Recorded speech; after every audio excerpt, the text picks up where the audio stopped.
All right. Hey, everybody. Welcome. I'm Amy from Social Lab Marketing. Thank you guys so much for coming and hanging out with us today. So really excited for today's webinar because we've actually got a guest. So we're going to take a little bit of a break from talking about Facebook advertising. And I asked my good friend, Duda, from Kick-Ass Me's to come hang out with us today. So if you guys don't know Duda, she's awesome. You're going to fall in love with her. She has done amazing things. So I'm going to introduce her and let her tell a little bit about herself. But just real quick, she started with absolutely nothing, and now she's built 3 businesses.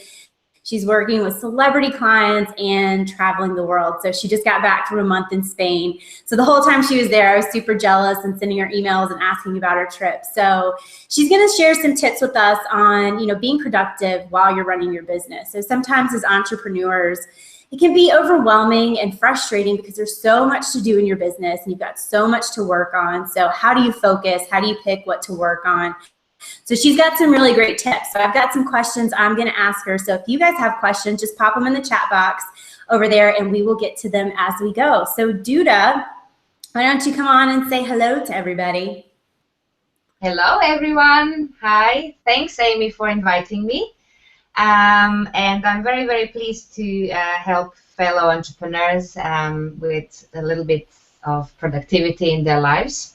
So as you introduced me, I'm just going to quickly tell your audience what this is all about. So my main passion and why I'm here today is to help you guys who are running your own thing to do it in a very healthy and a super productive way. And the reason why is because I started my first business in 2009 under quite difficult circumstances without anything and no network, etc. And I wanted to kind of build a secure place. And today I employ people, run my third business, do whatever I want, digital nomad, blah, blah, blah, all the great stuff. But the road to this beautiful phase of my life now was somewhat painful because I literally ended up working 21 hours a day and I was on 3 hours sleep for 4 years. And now that's a bad thing, but the good thing is I'm here today because I literally from that experience created a program for female entrepreneurs not to do what I did back then. I learned the pain of being demotivated, I learned the pain of being overwhelmed, the pain of being like totally exhausted, losing clarity, not feeling that I'm good enough, not feeling that I'm doing enough. So today I literally want to share the experience with you. Awesome. Okay, so let's talk a little bit about, because obviously you've got a lot of experience in this whole running a business thing. So running a business by yourself, right? It can be really overwhelming. It can be frustrating. You're exhausted. You don't know where to start. So how do you figure out, what to focus on, what you should be doing, what you should let someone else do? How do you get clear on all of that? Mm-hmm. That's a very good question. I think that I like this one because how I approached it and how I think that we all should approach because we are aiming to become like a slightly bigger business, with maybe some help on, to help us out and maybe employ some people. So I think the way I approach it is you should dream big. That means that if you think about your business, you shouldn't really feel that you are only you and that's it and you're just a small startup. And no, you should actually dream big. Imagine yourself that you are a company and then try to imagine all the departments that a company would have. So that would be a finance department, that would be a sales department, that would be a marketing department, that would be the expert who's doing the job, that might be an assistant who's maybe there. So in your head, you just have to kind of like visualize that it's a little small company, and you can even put like imaginative people in that department, and you know that it's you, because obviously if you're running your business on your own, you know it's you. But at least that's the first step for you to realize how many different things you are supposed to do. And that's the way that you will kind of like get to the point where you will be more clear about what you have to do. So you will have clarity on your list of things to be done. I love that, thinking of your business like as a company, because I think when you're running your business by yourself, you're just kind of like in your own little bubble, and then you are kind of in that startup mode, like not thinking like a big company sometimes. Um, so what about, so like I work from home, and I know a lot of business owners run their businesses out of their home. So I think for some people there are a lot of distractions that come with working from home. You can start to feel a little crazy working from home, especially if you've got, your husband or your wife or someone else is working from home with you. So what about some tips for working from home and getting support from the people around you? Yeah, I think that if you start dreaming big and you imagine yourself as a company, that can lead to the next step, which is exactly what you asked about. And okay, let's leave the home help on a side. But imagine you work from home or wherever, and you are kind of like clear, okay, finance department, I need to do invoicing, I need to chase invoices, my cash flow needs to be healthy. Marketing department, I need to do advertising on Facebook, I need to find somebody to do it with me, blah, blah, blah, blah. Sales department, I need somebody to do networking, to get new clients in, etc. Me, the expert doing the job, so I would be like the productivity expert. I'm doing actually my job. Or if you're in fashion, you're actually creating dresses, right? So once you're clear on those departments, then you might go one step further and think about what your strengths are and what your weaknesses are. Because you are now running your show on your own and your budget is limited. For some, maybe not, but let's say your budget is really limited. You will still probably have like a little bit of on the side to say, okay, hold on, you know what? I'm actually a good dressmaker, but I'm shit in finance. I have no clue what to do, and I'm actually not getting money in. And honestly, I have clients all the time like that.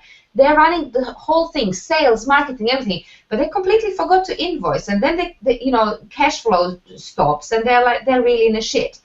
So that at that point, you might think, aha, maybe I should look into a virtual assistant to help me with financing, or maybe that girl can also do some diary management for me, which is not just saving me time, but maybe it's also good, kind of like good for the company that I have a face, like an assistant, so the company even appears a little bit bigger.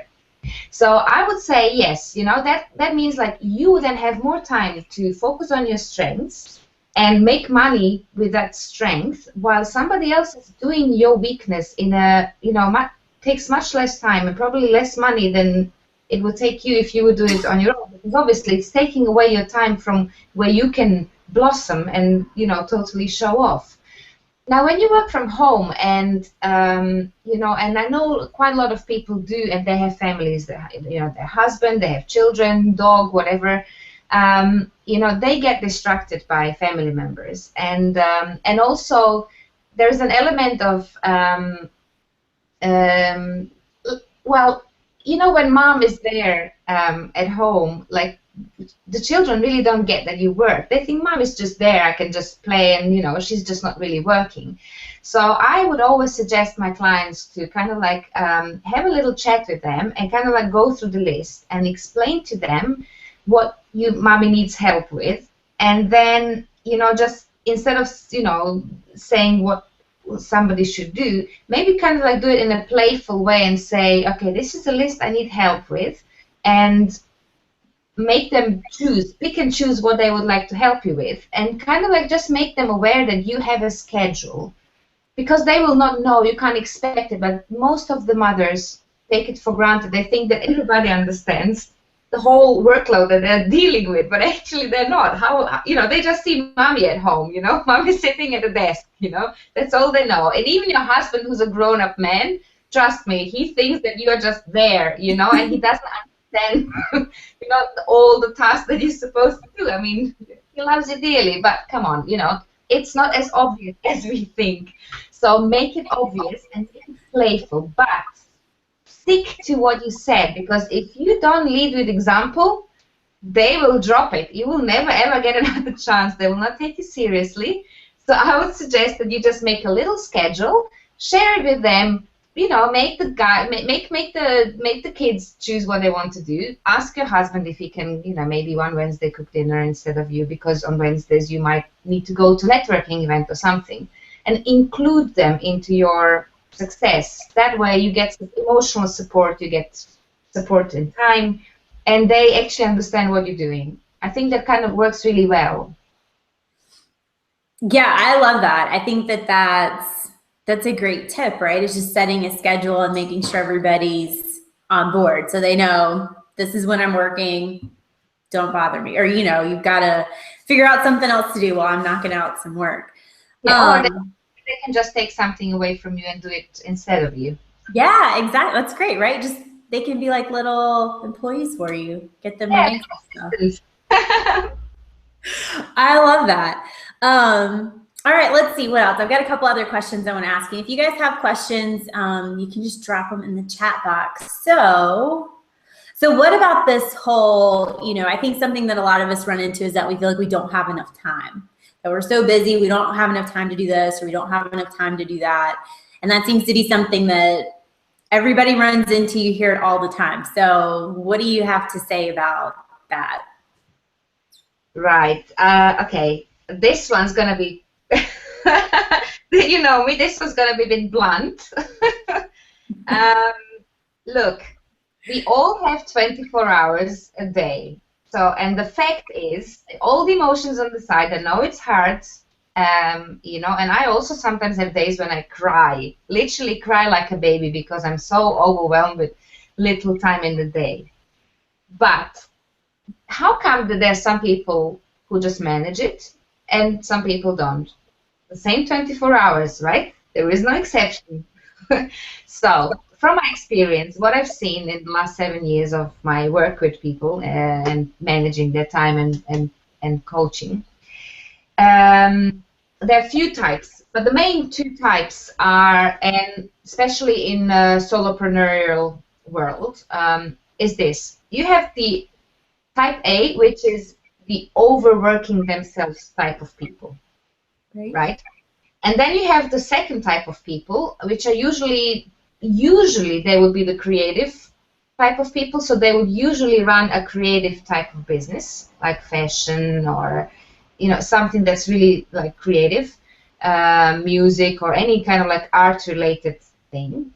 They would have this, I don't know, there is no name, but they have this sort of like a laid-back approach, not in their head, but it is actually laid back. They have no problem taking much more time than needed to think about one thing, whereas the first type is just like a machine, right? They don't think, they just overdo, okay? So from my experience, the type A, the overworking themselves, I know very well, that's me. So these guys are, the issue here is that you are actually super efficient. That means you are like a machine. You are spreading yourself too thin. You are doing too much, right? So it's not like, oh, I haven't done everything. No, you're doing too much already, and you're constantly adding on top of it, and you are creating this whole fuss about that you haven't done everything.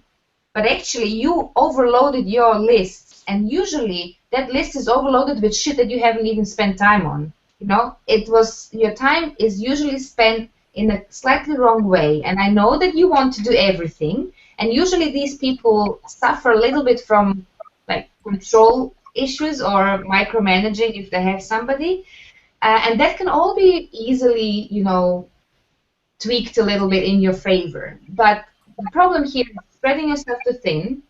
You put too many insignificant things on your list, and then what happens is that you, with time, lose clarity. You are messing up your priorities.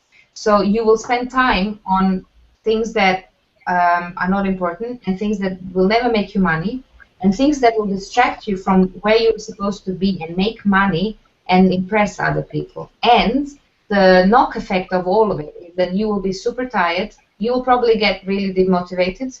Maybe some clients, a lot of clients get depressed. It sneaks really in, and then you just feel shit. you feel shit. You don't want to wake up. You had enough. You just one day you just say, okay, I'm off to Spain for a month. Not that I went to Spain for that reason. But it's kind of like that sort of personality has this issue of doing too much of things that are not supposed to be done. And these guys usually benefit if they delegate things to other people, because they are usually very, very good in, they know what a business needs, except you can't do it on your own. So if you can't afford somebody to help you, then you have to do it step by step and prioritize, and not be like a headless chicken doing everything, because you lose clarity.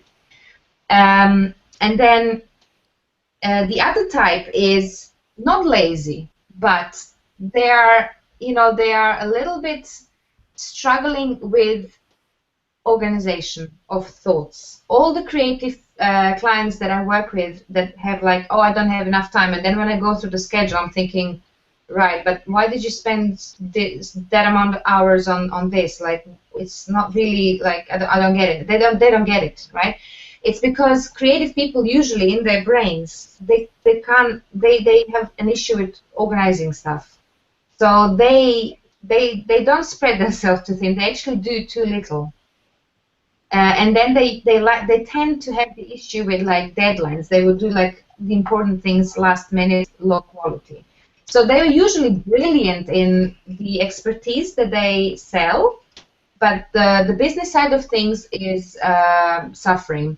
And the tip for you guys who are like that, I would say, what works really well is, okay, give yourself, this creative, beautiful person who's creating amazing things, give yourself 70% of your time. If possible, drop it to 60%. And allocate some time in your week when you say to yourself, okay, and now this 40% or 30% of the week, every Tuesday for 3 hours and every Friday, I will be my boring, dull accountant and salesman. So you kind of like try to imagine that you are like a second person. And it really works well, Amy. Honestly, like I have a lot of clients that are really in creative stuff, and when I tell them that, they kind of like do that little game, and it works. I love that. I'm going to try that. Good. So you are super organized anyway, no? What was that? I think that you are super organized anyway. I try to be, but I think this is something that a lot of people, this is going to be my next question, is that I'll have my day organized. Like I know what I've got to do that day, and I'll block off times to focus on specific tasks or whatever. But then some days it's just like, crazy stuff starts going on. You start getting emails from clients, something's not working, and it's just like you totally lose control of your day or of your week, and things just kind of spiral. So how do you make sure that you're still getting the things that you need to get done, and you're not losing that focus, and you're not losing control over, your calendar and your time? Okay, I think it's unrealistic to think that every day can be 100% planned, and that nothing's gonna come in a way and destroy a little plan. Totally, if you can start with that little thing, saying, okay, you know what, even if I create a little plan and schedule, it'll be screwed up at some point in the day, and I shouldn't really get upset because everybody is struggling with that, including Oprah Winfrey. So that way you will feel already like, okay, on a positive note. But you need to really be in control of what you're doing. You really need to want to control what you're doing. That control is not in a bad way. It's like, okay, this is what I want to do, this is what I know I need to do, and this is what I'm going to set my mind for the week. I honestly think that thinking in terms of 1 week and 1 month is really important for 2 things. In your week, you should allocate time slots for each day in your calendar. And as I said, there will be distractions and there will be change of plan, but doesn't matter. Something happens and you move on. So ideally, Monday to Friday, or whatever days you work, Monday to Saturday, and you only have Sunday off, or whichever days you work, you allocate time slots. So for example, I do Monday to Friday, I wake up 6 o'clock in the morning, 6 to 7, yoga meditation. 7 to 8, breakfast, shower, writing, because I need to do it in the morning. 8 to 3, clients work, and I only focus on clients work. 3 to 4, siesta, if you like. So you basically just put in those time slots, and that kind of like gives you clarity. At the end of the week, you can test it for 1 week. At the end of the week, you will have clarity where your time goes. And you might even assess it and say, you know what, actually, I'm constantly like putting 1 hour for advertising on Facebook, but I don't need that much time. So next week, you can allocate slightly, less minutes for that task, etc. And then on the monthly basis, I think that you should, again, dream a little. That means you start thinking, you go for a coffee for 1 hour only, honestly. You don't need more, so don't tell me you don't have time. You go for 1 hour somewhere in a beautiful bar or garden or park, wherever, it's summer, and write one long list of your wishes. Where do you want to be in the most possible amazing scenario of your life? Where would you be with your business? And then write it all down, and then have a look with what you actually do. And you might see that there, you can't reconcile it really properly. So you might be doing some stuff that distracted you from your real dreams, which kind of like should be called also long-term goals. So if you go back to the wish list, you might say, actually, let me just now do a priority list per week, which are your time slots. And that will bring you to your goals, because we get so busy, we get so distracted, we take on the wrong client because we need for money and things. That leads to, that can eat up, I don't know how many hours of your day, week, month, life, and then give it 2 years. And if you look at your wish list, you're far, far away from where you actually want it to be. And you will get demotivated. So on a weekly basis, do time slots, and on a monthly basis, dream. I love that. I'm going to go do that. I'm going to make a wish list for the month. That's so great. And then I have to say this, because this was like one of my favorite things that you ever said on one of your webinars, is that, so like, I love that you work, you get up, you got time for yourself, then you do client work, and then you've got like another break in the day for you, right?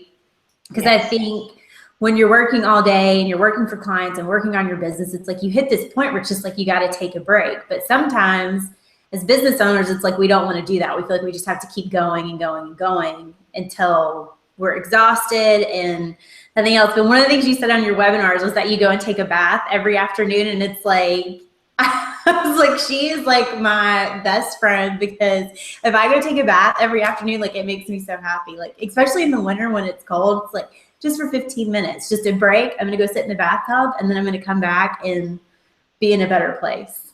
Yeah, absolutely.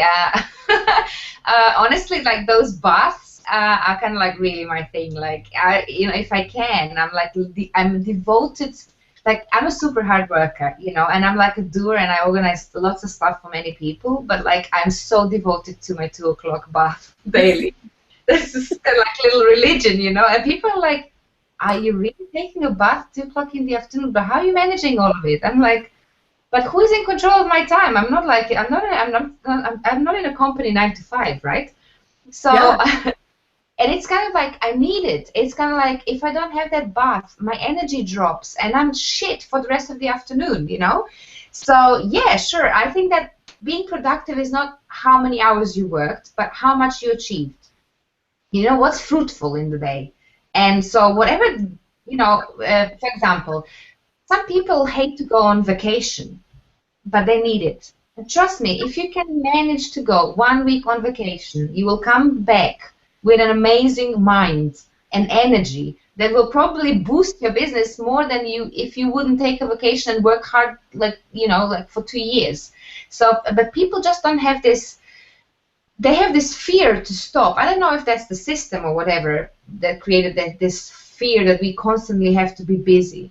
When somebody says to me, "I'm busy, I'm busy, I'm busy," I'm thinking, well, you know what? Something's wrong here. I'm also busy, but you would never hear me. I say I'm busy, but I will be the one who replies. I have results. I travel. I can do everything, right?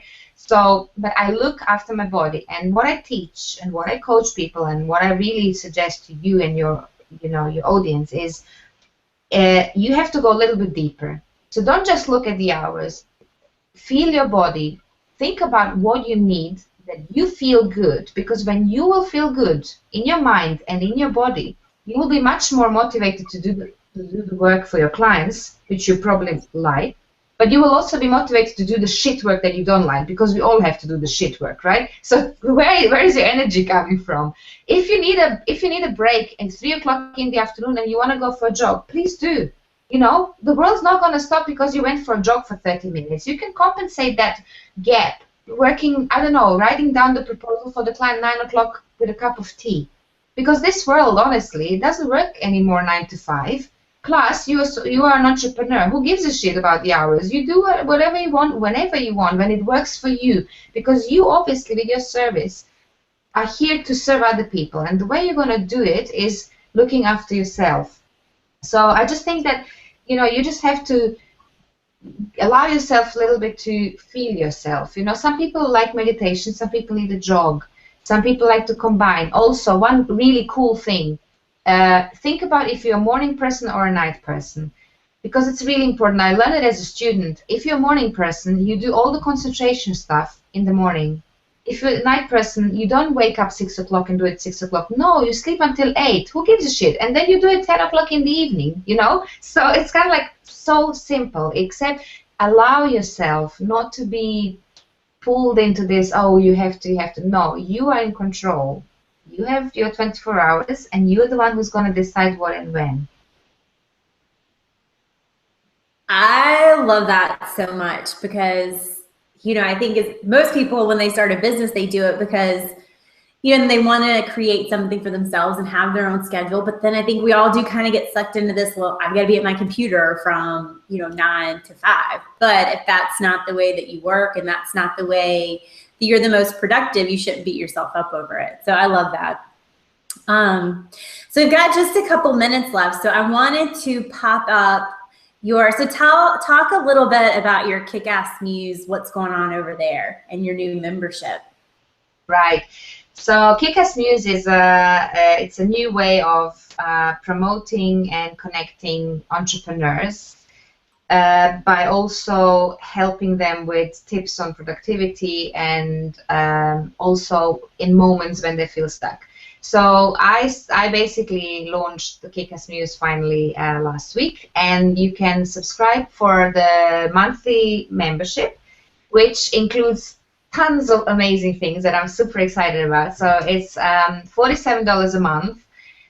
You got a membership in a very closed Facebook group, where unlike other Facebook membership groups, you literally are supported by me and other members to promote your business. I want all your offers. I want you to promote yourself heavily on everything you do.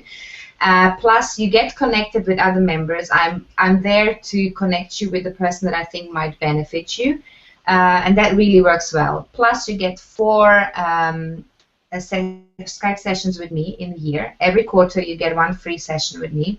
And in that session, we can discuss either your mess with your schedule and time on productivity, or you might just hit the wall at some point and say, you know what, Duda, I feel stuck and I feel like shit. And it can be business, it can be relationship, it can be anything you like. Fear, you're not courageous enough to maybe try and do other stuff, or maybe you want to do it, you know. So that kind of like part of your life is where I motivate you and dig out all your courage to actually, you know, push you a little bit and give you a little bit of kick in your ass to, you know, move on with the project that you would really love.